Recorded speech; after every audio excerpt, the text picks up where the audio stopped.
mga bagay na lumilipas, naglalaho't nagdaraan. Ngunit may kahariang hindi matitinan, sa puso'y nag-aalag, tunay na liwanag. Kaya't magpasalamat sa Diyos na nakita sa kahariang handog na walang kaparan. May paggalang at takot, sa Kanya'y sumasamba, mula sa puso'y mag-aalay ng papuri't pagsinta.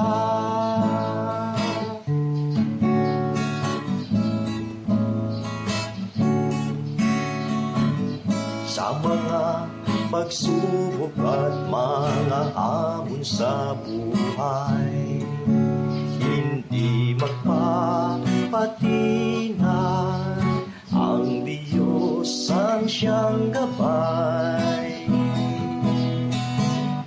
Ang Kanyang biyaya'y sapat at tunay, sa gitna ng mga unos, siya ang karamay.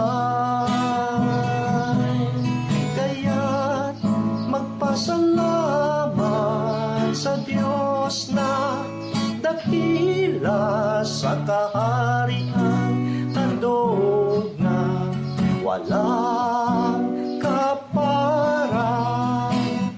May paggalang at takot, sa Kanya'y sumasamba, mula sa puso'y mag-aalay ng papuri't pagsinta.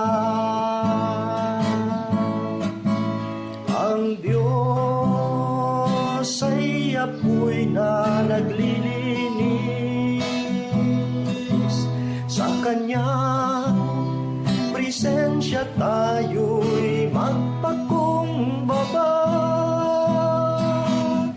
Kaya't magpasalamat sa Diyos na dakila sa kahariang handog na walang kaparan. May paggalang at takot, sa Kanya'y sumasamba, mula sa puso'y mag-aalay ng papuri't pagsinta. Mula sa puso'y mag-aalay ng papuri't pagsinta.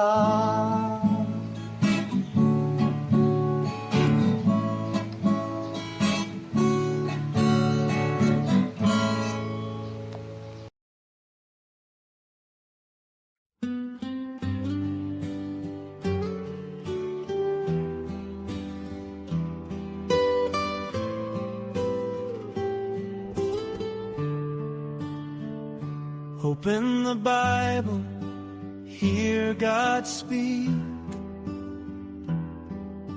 Truth and life for those who seek. Every word a shining light, guiding us both day and night. It is God's will, clear and true. Search His word to know Jesus too. All the pages testify, Christ the way, the truth, the life. Search the scriptures, read and see. They reveal Christ faithfully. In His name life is given,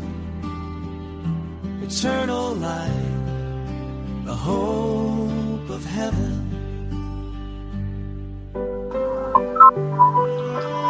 Mapagpalang umaga po sa bawat isa. Good morning sa ating pong mga kapatiran yan sa Kalamba, maging dyan sa Bicol, We are just at sa mga pilgrims kapatid nating passing through.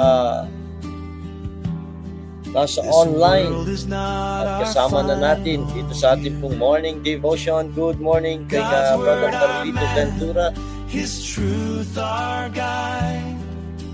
at ganoon din kay Brother With Leo. Good Jesus morning walking by our kay side. Sister Edith at Pastor Boy diyan po Search sa the Bangil, Laguna. scriptures, come Magandang and umaga. see.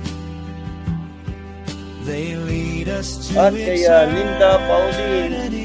good morning po. Through the sun, Sister Miriam God's Banyan, perfect good morning. plan.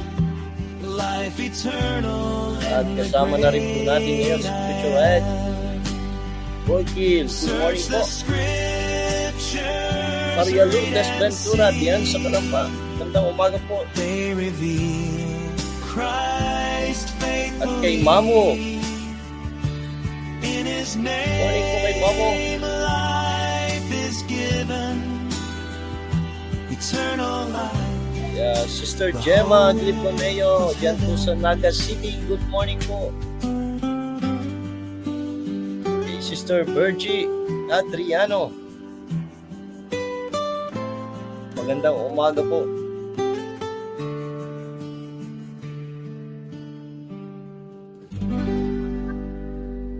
Tayo muna po'y dumulog sa Panginoon sa panalangin. Tayo po'y manalangin. Dakilang Ama, Diyos na makapangyarihan sa lahat, kami po'y nagpapasalamat na kami po ay inyong ginising, binangon ang may kalakasan. Nagpapasalamat po kami na patuloy kayong nagbibigay sa amin ng pagkakataon upang ang inyong salita'y amin pong mapagbulayan. Hihiling po namin na inyo pong linisin ang aming mga puso. Tawarin kami sa anumang karumihan, kasalanan na nagawa na isip po na salita. Tangin din po namin ang inyong banal na espiritu sa amin po yung magbigay ng kaunawaan sa inyo pong mga salita na amin pong pagbubulayan ngayon pong umaga. At ang amin pong buhay, pananampalataya, ay inyo pong paunlarin at kayo po ang siya pong amin pong maitaas sa amin pong mga buhay. Maraming salamat po. Sa pangalan ng Panginoong Hesus, ito po ang aming samot dalangin. Amen. Amen. Good morning kay Sister Edna Bruce.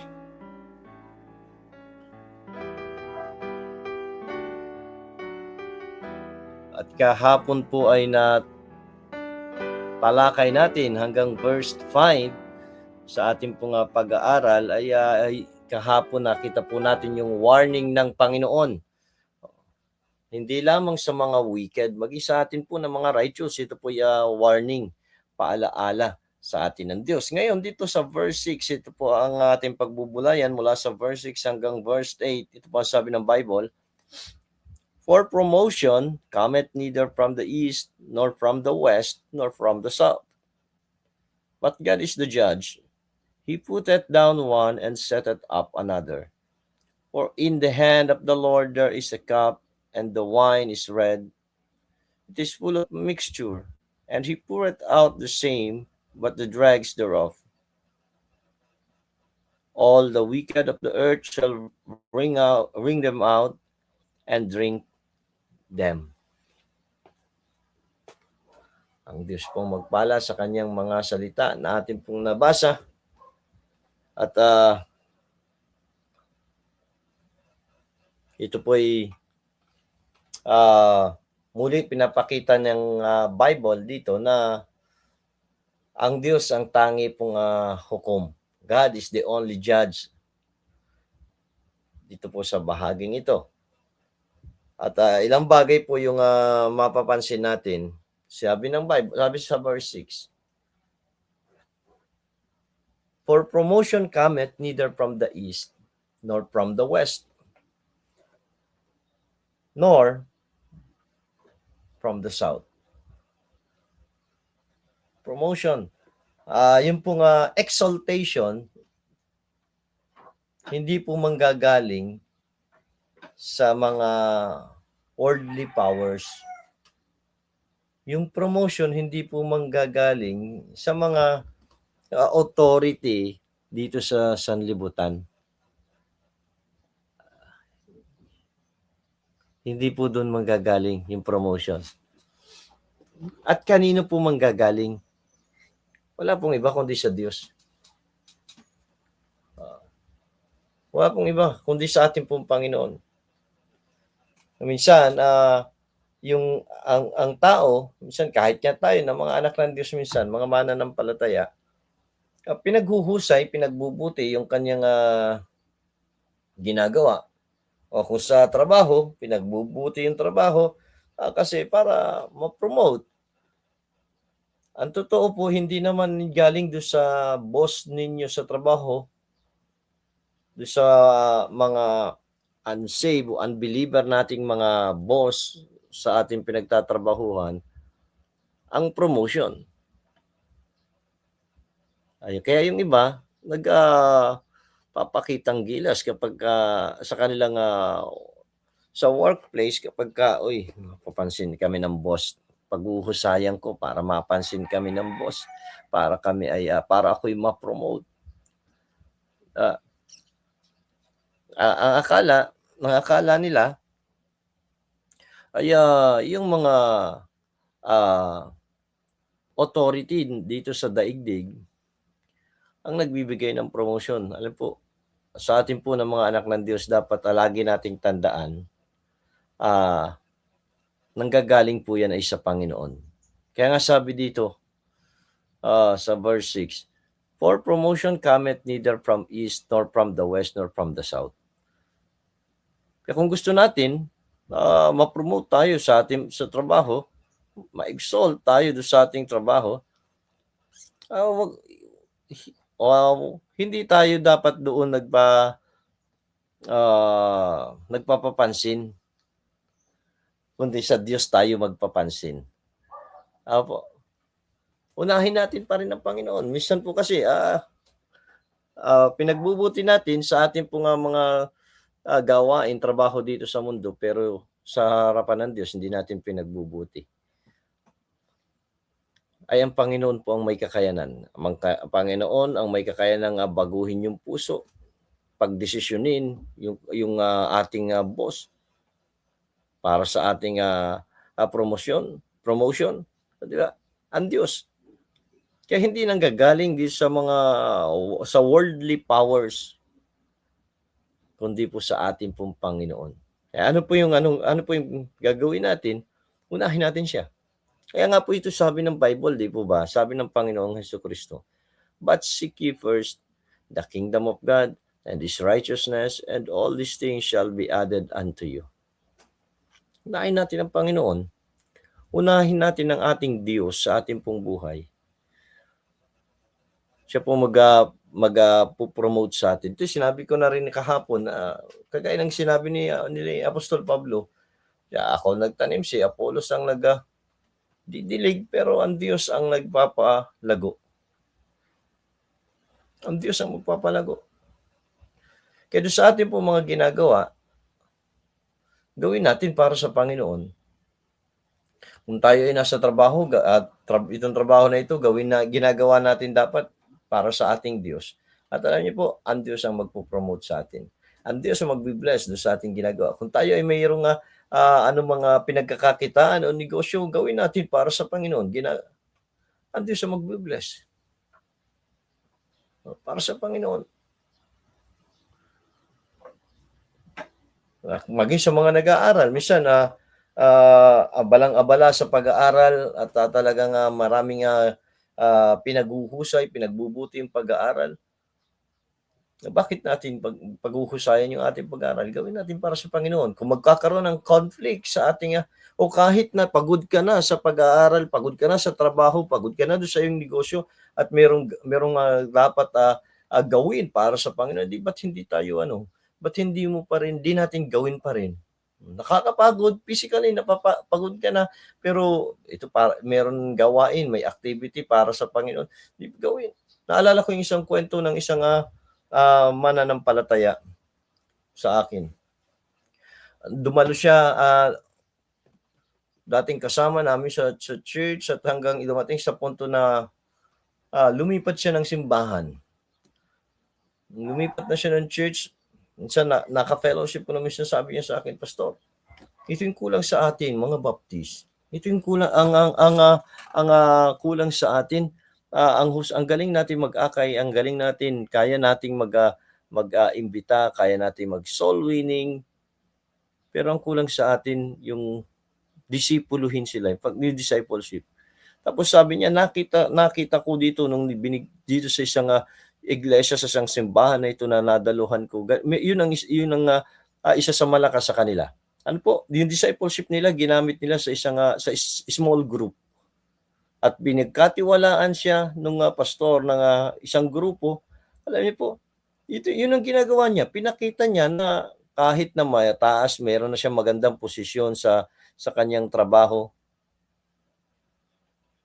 Diba? Siya ay regional director for Asia ng Johnson Diversey. Kung di ako nagkamali, parang yun yung posisyon niya. Maganda yung kanyang posisyon. Pero sabi niya, pagka minsan may trabaho siya, galing siya sa yung kanyang grupo, lagi niyang kinokontak at kahit nasa labas siya ng bansa, kinokontak pa rin niya doon sa mga kailangan lang gawin.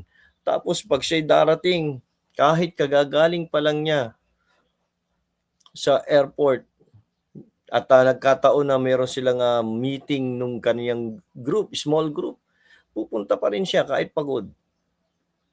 Ano po yun? Hindi niya ginagawa para doon sa kanyang pastor, hindi niya ginagawa para i-promote siya ng kanyang leader. Ano po?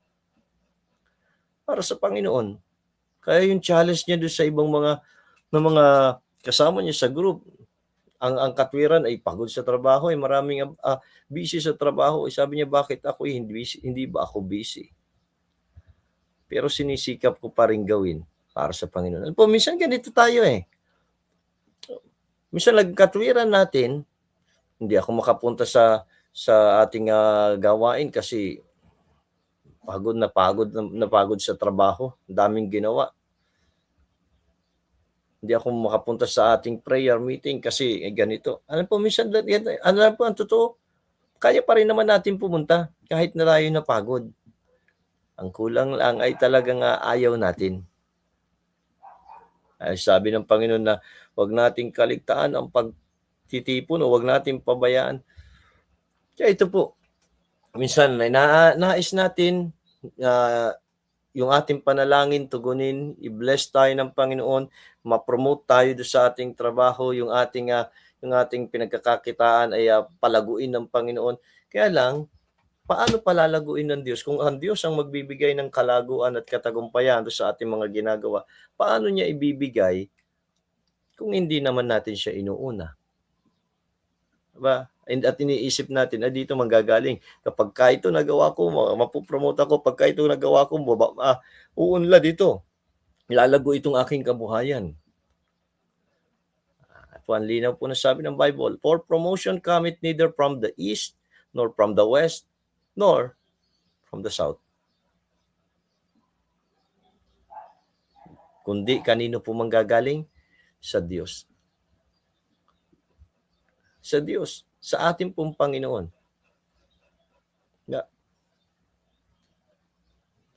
Exaltation cannot come from worldly powers sa ating pong Diyos. Verse 7. But God is the judge. He putteth down one and setteth up another. Ito po. Inulit na naman ng Bible. Sabi niya, God is the judge. God is the only judge that matters. Ang Diyos po. Yung sa ating pong buhay, ang hahatol, ang Diyos. Marami minsang sasabihin ng ating kapwa, pero maraming komento ang tao. Marami siyang magiging komento sa atin pong buhay. Pero bakit natin iintindihin? Ang Diyos po. Hayaan natin, wag natin pansinin yung komento at hatol sa atin ng tao. Ang ating pong isipin, ano ba yung komento at hatol ng Diyos sa akin?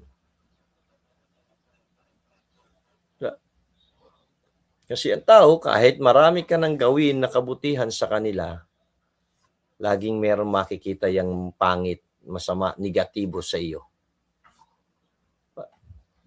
Kahit ang dami mong magawang mabuti at maitulong sa kanila, laging meron pa rin yung makikitang pula. Mapupulaan ka pa rin nila.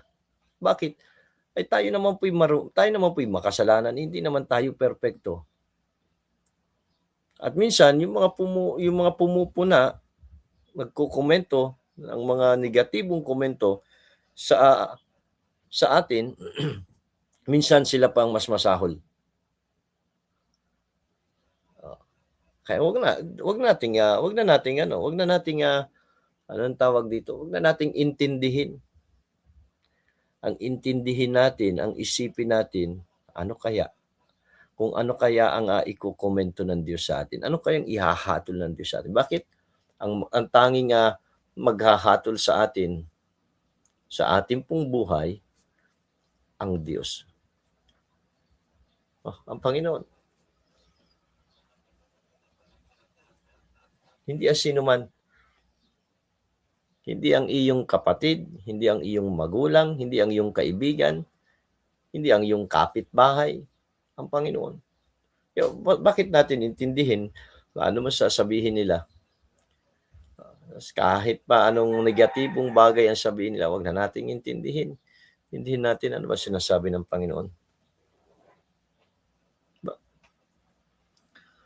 Kahit pa ano sabihin sa iyo ng sabihin man natin, yan man ay leader mo. Huwag mo naman intindihin, isipin mo lang kung tama o pangit o maganda o mali yung komento sa iyo. Isipin mo lang kung ano yung makakatulong, ano ba yung kung tama man yung sinasabi ay tingnan natin kung ano yung dapat baguhin. Kung mali ay huwag na nating pansinin. Hayaan lang natin. Bakit po? Ang isipin natin, ano ba sasabihin ng Panginoon?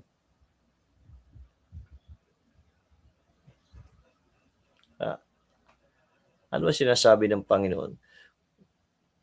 Minsan po tayo, naapektuhan tayo sa sinasabi, nakikita natin, naririnig natin, nababasa natin, naapektuhan tayo at hindi na tayo makakilos, hindi na tayo makagawa, hindi na tayo makapaglingkod ng tama. Hindi na yun ating pong tingnan. Sabi dito ng verse 7, but God is the judge. Ang Diyos po ang hahatol. Hindi rin manggagaling sa kanila yung ating pong yung promotion or exaltation para sa atin, kundi sa Diyos. At ang hahatol din sa atin, may pangit man o mali tayong ginawa, ang Diyos pa rin. Ang Diyos. Kaya kung may makita rin tayo sa ating kapwa, at alam natin na mali at pangit at hindi maganda yung kanyang ginagawa, minsan ang bilis din nating mag-react. Kaya ano pong gawin lang natin, ipanalangin. Minsan tayo, mga Kristiyano, kahit nga sa ating pong mga leader sa lipunan, hindi sila perfecto. May mga talaga namang totoong may korupsyon na nangyayari. Minsan sinasabi natin, ganito, nagkakaroon din tayo ng sarili nating komento sa kanila, negatibong komento. Ay, anong mangyayari? Anong epekto nun kahit mag-comment tayo ng pangit sa kanila? Wala naman. Anong gagawin na lang natin? Anong pwede natin gawin? At mainam nating gagawin ay manalangin. Pag-pray.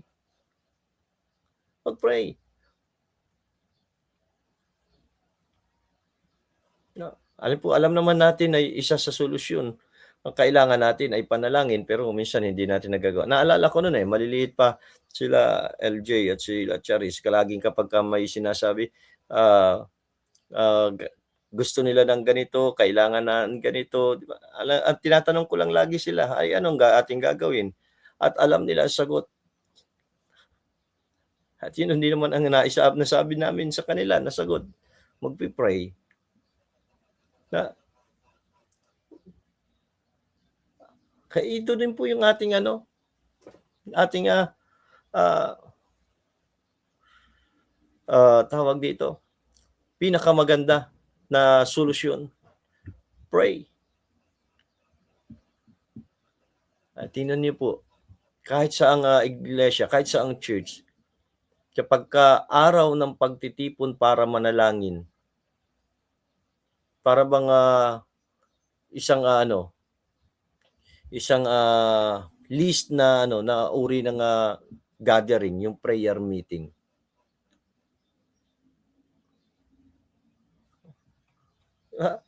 Pero sinasabi ng mga mananampalataya, mahalaga yung panalangin. Sinasabi rin natin na yung prayer is power natin, ng mga anak ng Diyos, maging ng church. Pero bakit gano'n? Parang parang wala na kapagka araw na ng, pananalangin. Parang ayaw natin na magkaroon ng power yung church, magkaroon tayo ng kalakasan bilang mga anak ng Diyos. Oh, 'di ba? Kaya hindi natin nagagawa. God is the only judge. Opo. Ang Diyos po yung, hahatol. Ito pa, sabi pa niya, hindi lang, promotion ay manggagaling sa Diyos, hindi dito sa ating mga, nasa daigdig, hindi sa mga ating mga authority dito sa mundo, kundi galing sa Panginoon. At ang Diyos ang hahatol. Ano man sabihin nila, ano man gawin nila, ano mga pangit na komento ng tao sa iyo, huwag mong intindihin, huwag nating intindihin. Intindihin natin ano ba ang sasabihin ng Panginoon. Tapos hindi lang diyan, but God is the judge. He put that down one and set it up another. Hindi lang God is the judge, the only judge. God is sovereign in putting down and exalting another. Minsan ito hindi natin na hindi minsan maintindihan ng natin, ng tao, yung sovereignty ng Panginoon. Di ba? Pero ito, maraming beses na pinakita na ng Panginoon. Para po bang yan ang Diyos ba kailangan pa na saklaw ba ang Diyos sa panuntunan natin bilang tao? Ang Diyos ba ay kailangan ay nasa ilalim nung law na ibinigay niya sa atin? Na dapat yung mga sabi nating moral law pagdating dito sa ating pong buhay. Para bang parang ganito, dapat ikaw ay ganito ang iyong gagawin, di ba? Dapat wala kang kung sa loob nga ng tahanan, dapat wala kang paborito. Pantay-pantay dapat ang iyong ang pagpili, ang sa kanila. Di ba? Minsan may mga ganyan tinuturo pagdating sa usaping ang pamilya. Ngayon, ang Diyos ba ganon? Kailangan nating lagyan ng Panginoon, wala ka dapat pipiliin. Hindi dapat ay bayan lang ng Israel ang iyong minahal. Pwede bang diktahan, sabihan ang Diyos ng ganon? Hindi. May sarili siyang kapasyahan nang hindi nakaayon, hindi nakabase do sa ating pananaw, panuntunan dito sa natin bilang tao. Kaya nga sabi ng Bible, kaya iniibig niya yung gusto niyang ibigin, pipiliin niya yung gusto niyang piliin. Mayroon siyang ito po yung sovereignty ng Panginoon. kung ano yung gusto niya. Di ba? Di ba't tayo ay bunga ng kanyang soberenya, kanyang sariling pagpapasya. Kung hindi nagpasya ang Diyos na lumikha ng tao, wala tayo. Pero dahil pinagpasyahan ng Panginoon, gusto kong gumawa ng tao eh. Di ba? Kung hindi nagpasya ang Diyos na magbigay ng handog para sa ating kasalanan, walang saysay naman yung ginagawa natin. Kahit ang Panginoong Jesucristo, nung siya'y nanaog na dito sa mundo at para ganapin yung napagpasyahan doon pa sa kalangitan, bago pa ang lahat ay gawin, likhain, na napagpasyahan na siya ay mananaog dito sa daigdig at maghahandog ng kanyang buhay para bayaran yung ating mga kasalanan doon sa krus ng Kalbaryo. Kung doon nung naandito na sa mundo, nung nanaog ng Panginoong Jesucristo, paano kaya kung ang naging kapasyahan niya ay wag ko nang ituloy? Ano bang pakinabang ko dito sa mga tao na ito na nilikha ko? Diba? Ay walang saysay yung pinaggagawa natin. Yung ginagawa natin pagsamba, yung ginagawa natin paglingkod, yung ginagawa natin pagsasakripisyo, pagkakaloob, wala pong saysay ito. Pero pinili ng Diyos, pinagpasyahan ng Diyos sa kanyang sarili at wala siyang pinagsananggunian na kautusan o na batas o panuntunan, kundi sa sarili niyang pagkapasyahan. Kaya dito, sabi niya dito, He puteth down one and setteth up another.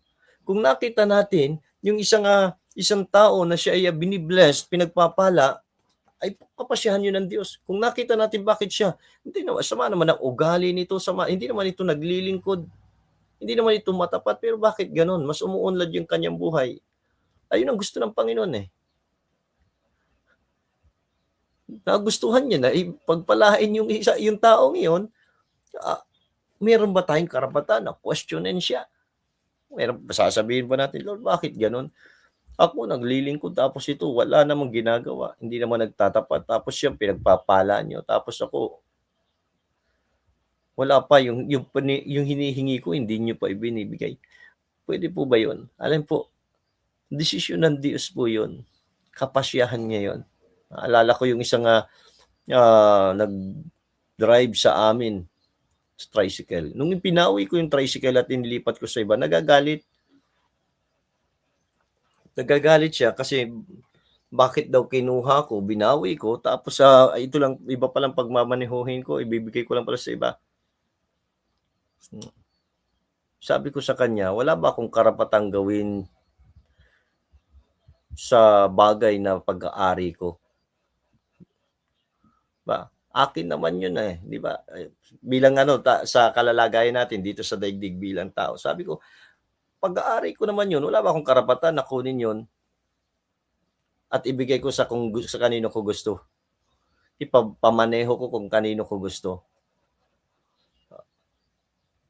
Diba? Ganun po ang Panginoon.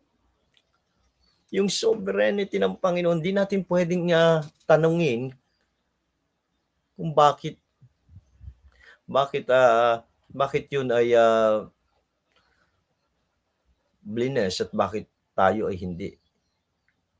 Bakit yung panalangin niya sinasagot, bakit yung sa atin ay hindi pa? Yan sabi ng Bible. God is the judge, He puteth down one and setteth up another. Hindi niya kailangan yung opinion natin. Hindi niya kailangan yung suggestion natin. Hindi niya kailangan ng pamantayan na minsan ay tinitingnan natin bilang tao.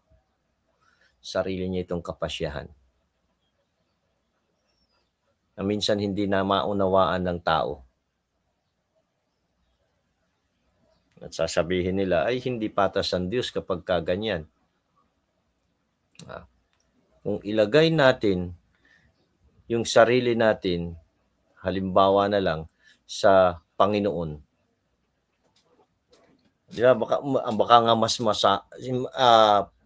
baka nga sa atin ay Ito lang ang gusto ko. Diba? Pero sa Panginoon, alam niya bawat ginawa, pinangyari ng Panginoon, desisyon na pinili ng Diyos, ito'y para sa ikabubuti. Kaya nga sabi ni Apostle Paul sa mga taga-Thessalonica, in everything give thanks, for this is the will of God in Christ Jesus concerning you. Hindi mo man magustuhan yan, nangyayari, pinapangyari sa iyo, pasalamat pa rin sa Panginoon. Meron pa ring layunin, magandang layunin ang Diyos. Verse 8, for in the hand of the Lord there is a cup, and the wine is red, it is full of mixture, and he poureth out of the same. But the dregs thereof, all the wicked of the earth shall wring them out and drink them. Ito po. Ano sabi dito? All the wicked of the earth shall wring them out and drink them. Doon sa mga wicked, sila po ang paiinumin ng Panginoon. Dito saan? Doon sa sinabi niya. Doon sa cup, and the wine is red, it is full of mixture, and pour it out at the same, but the dregs thereof. Doon daw po yung pamumula, pagbula. Alam po, ito po yung cup of God's wrath. Yung puot ng Diyos. Sino po yung iinom, makakaranas nito pong puot ng Diyos, ng galit ng Diyos? Yung po mga wicked.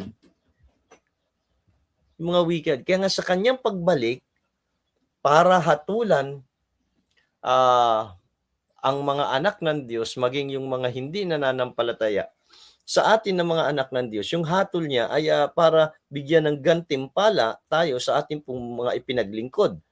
Pero doon sa mga wicked, sa mga unsaved, sa mga hindi nanampalataya, ano pong kanilang hatol sa kanila? Yung puot ng Diyos ay kanilang iinumin. Kanilang tatanggapin. Yung puot ng Diyos, ang kanila pong mararanasan, yung galit ng Panginoon. Ito po, the wicked are destined to drink the cup of wrath, of God's wrath. Ito po ang destinasyon nila.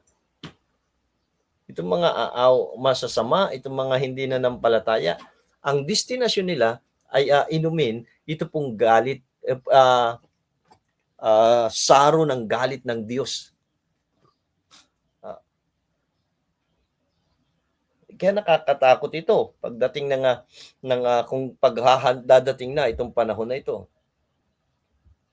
Maiinumin nila yung galit ng Panginoon Tatanggapin nila yung galit ng Panginoon. Samantalang sa mga mananampalataya, sa mga anak ng Diyos, ano pong tatanggapin natin? Gantimpala, depende sa ating pong ipinaglingkod. Hindi po ito paramihan ng pinaglingkod, hindi patagalan ng paglilingkod, hindi pa lakihan o pabigatan ng ginawa sa paglilingkod.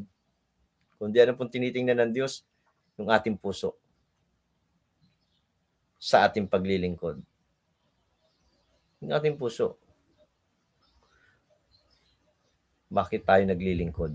Bakit natin ginawa yung bagay na ating nagawa? Diba? Ito po yung pagbabasihan ng Panginoon. Ng pagbibigay niya ng gantimpala. Kaya kung babalikan natin itong ilang talata na ito, isa pa lang din ang patuloy na pinakikita. God is the only judge. Siya pong hahatol. At yung kanyang paghatol, base sa kanyang kapasyahan. Kung tayo narito pa at nakita natin yung kakaiba na hatol ng Diyos, yan po yung pinagpasyahan niya. Yan yung kagustuhan niya. At wala tayong, hindi natin pwedeng questionin yung kanyang sovereignty. Ayun po yung manalangin, Panginoon. Salamat po sa inyong mga salita. Sa paalaala sa amin na tunay na ang promotion ay hindi manggagaling dito sa mga tao o leader dito sa daigdig, kundi Panginoon galing sa inyo. Minsan mas tinitingnan namin na pagbutihin at ipakita sa amin pong mga authority yung aming paglilingkod para kami ay ma-promote, pero alam namin, Panginoon, na ang tunay na may kakayanan na kami itaas ay kayo. at kayo rin po ang may kakayanan na magbaba sa sino man. Kaya tulungan niyo po kami na maging tama lagi ang aming pong puso, na sa lahat ng aming mga ginagawa ay gagawin namin para po sa inyong kalwalhatian. Patawad sa amin pong mga kamalian at mga karumihan, Panginoon. Dalangin ko po ang inyo pong mga anak ay patuloy na palaguin, paunlarin, at dalangin ko po ang inyo pong proteksyon sa kanila, provision sa kanilang pangangailangan, maging sa mga nag-aaral, ay biyaya, Panginoon, sa kanila pong pag-aaral, sa mga pumapasok sa trabaho, patuloy na pag-iingat at kalakasan at katalinuhan, Panginoon. At sila po'y gamitin nyo na maging daluyan ng inyong pong pagpapala, ng inyong ebanghelyo sa kanilang mga katrabaho, Panginoon. Hinihiling din po rin po, Panginoon, ang inyong pong pagpapagaling sa mga may karamdaman. Dalangin ko po ang inyong pong pawi sa anumang karamdaman na meron sila sa aming mga kapatiran, Panginoon, na may sakit. At ganun din sa mga kapastoran, sa mga lingkod nyo na ginagamit sa inyo pong ministeryo. Bless nyo po ang kanila pong mga buhay, kanilang family. At ang ministeryo pinagkatiwala sa kanila ay inyo pong paunlarin. Hindi po kami ang magpapalago doon sa gawain, kundi Panginoon kayo. Alam po namin na kami ginagamit nyo lang maging instrumento para maganap yung inyo pong nais at layunin dito sa daigdig, Panginoon. Dalangin po namin na naway makita rin namin yung inyo pong pangunguna at pagkilos. At dalangin din po namin patuloy ang aming pong bayan ay kayo pong siyang magpaunlad, magbigay ng kapayapaan at sa ekonomiya ay magpaunlad, Panginoon. Sa mga leader sa aming pong bansa ay kayo po, Panginoon, ang manguna sa kanila pong mga buhay, gumawa sa kanila mga puso at magkaroon sila ng tunay na pagkatakot sa inyo, Panginoon. At patuloy na pinagkakatiwala rin po namin sa inyo ang buong maghapong ito. Inyo po kaming samahan, pangunahan, at i-bless niyo po anumang aming gagawin. Maraming salamat po sa pangalan ng Panginoong Hesus. Ito po ang aming samot dalangin. Amen. Magandang umaga po at pagpalain tayo ng ating Panginoon. Maraming salamat sa mga nanatili, nakinig at dito sa ating mga morning devotion kay Marian de la Osopena at kay Brother Chris Dian, New Zealand. Good morning sa inyo, Dian. At ganoon din kay Sister Nita, good morning. Kay Nanay Corazon Rizal, yan sa Pinyan, magandang umaga po. Kay Pearl, good morning. At kay Pastor Edgar Alan Pasco sa Mabitak, Laguna, magandang umaga po. At sa iba pa nating mga kapatiran, kay Sister Aloha Jose, magandang umaga. At ganoon din kay Antonia Lodipico diyan sa Delphine Albano, Isabela, good morning sa inyo diyan sa Isabela. At sa ating pong mga kapatid na nanonood na hindi ko dito mabasa, mabanggit ang inyong pangalan, hindi ko kayo dito mabati, magandang umaga po. Pagpalain kayo ng ating pong Panginoon.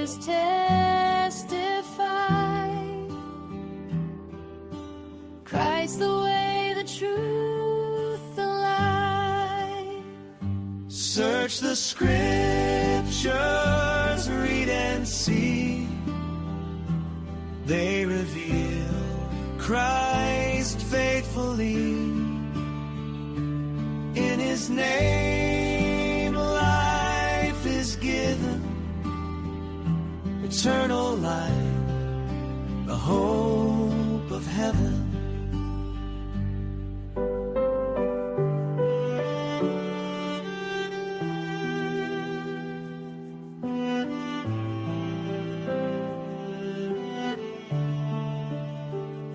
We are just pilgrims passing through. This world is not our final view. God's word our map, His truth our guide.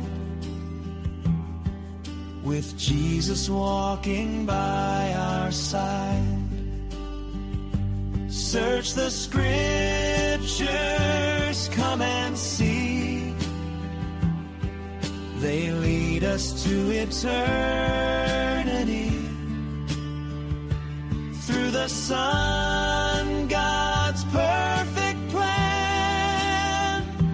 Life eternal in the great I am.